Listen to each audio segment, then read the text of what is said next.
എന്തായാലും ഈ cough syrup വില്ലനായത് വളരെ വേദനയോടെ നമ്മൾ കേട്ട വാർത്തയാണ്. അപ്പോൾ അവിടെ അവസാനിക്കുന്നില്ല കാര്യങ്ങൾ. കഫ് സിറപ്പ് കഴിച്ച് ചികിത്സയിലായിരുന്ന ഒരു കുട്ടി കൂടി മരിച്ചു എന്നുള്ള വിവരങ്ങൾ വരികയാണ്. മധ്യപ്രദേശിലാണ് 4 വയസ്സുകാരി മരിച്ചത്. സ്വകാര്യ ആശുപത്രിയിൽ ചികിത്സയിലായിരുന്നു.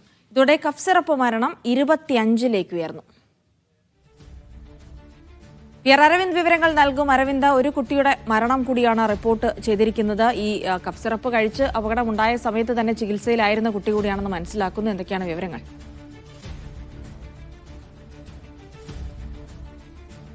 ജിൽസി സൈഫു, രാജ്യത്ത് ഒരു കഫ് സിറപ്പ് മരണം കൂടിയാണ് ഇപ്പോൾ റിപ്പോർട്ട് ചെയ്തിരിക്കുന്നത്. മധ്യപ്രദേശിൽ തന്നെയാണ് ഈ മരണം റിപ്പോർട്ട് ചെയ്തത്. ചിന്ദ്വാഡയിൽ നമുക്കറിയാം, നേരത്തെ തന്നെ നിരവധി കുട്ടികളാണ് ചുമമരുന്ന് കഴിച്ചതിനെ തുടർന്ന് മധ്യപ്രദേശിലെ ചിന്ദ്വാഡയിൽ മരിച്ചിരുന്നത്. എന്തായാലും ഒരു കുട്ടിയുടെ മരണം കൂടി ഇപ്പോൾ സ്ഥിരീകരിച്ചിരുന്നു. അന്ന് 5 കുട്ടികൾ ഗുരുതരാവസ്ഥയിൽ ചികിത്സയിലായിരുന്നു. ആ ചികിത്സയിൽ ഉണ്ടായിരുന്ന 4 വയസ്സുകാരിയാണ് ഇപ്പോൾ മരണപ്പെട്ടതായി സർക്കാർ വ്യക്തമാക്കിയിരിക്കുന്നത്. ഇതോടുകൂടി രാജ്യത്ത് ഈ ചുമമരുന്ന് കഴിച്ച് മരിച്ച കുട്ടികളുടെ എണ്ണം 25ആയി ഉയർന്നിരിക്കുകയാണ്. മധ്യപ്രദേശിൽ 22ഉം അതുപോലെ തന്നെ രാജസ്ഥാനിൽ 3 കുട്ടികളുമാണ് കഫ് സിറപ്പ് കഴിച്ച് മരിക്കാൻ ഇടയായത്. ഇതിന് പിന്നാലെ കർശനമായ നടപടികൾ കേന്ദ്ര ആരോഗ്യ മന്ത്രാലയത്തിന്റെ ഭാഗത്തുനിന്നും സംസ്ഥാന സർക്കാരുകളുടെ ഭാഗത്തുനിന്നെല്ലാം ഉണ്ടായിരുന്നു. ഈ കഫ് സിറപ്പ് പ്രധാനമായും കോൾഡ്രിഫ് കഫ് സിറപ്പാണ് ഇത്തരത്തിൽ കുട്ടികളുടെ മരണത്തിന് കാരണമായത്. ഇത് നിരോധിക്കുകയും ഇതുമായി ബന്ധപ്പെട്ട പരിശോധനകളടക്കം നടക്കുകയും ചെയ്തു. കാഞ്ചീപുരത്തെ ഈ കഫ് സിറപ്പ് നിർമ്മാതാക്കളെല്ലാം സർക്കാർ അറസ്റ്റ് ചെയ്യുകയും ഇതുമായി ബന്ധപ്പെട്ട അന്വേഷണവും പരിശോധനയും അനുദിനം തുടരുകയാണ്. പക്ഷേ ഇപ്പോഴും ഓടി ഒരു കുട്ടിക്ക് ജീവൻ നഷ്ടമായിരിക്കുന്നു. എന്തായാലും 4 കുട്ടികൾ ഇപ്പോഴും ചികിത്സയിലാണ്. ഇവർക്ക് മതിയായ ചികിത്സകൾ നൽകുമെന്നും ആവശ്യമായ എല്ലാ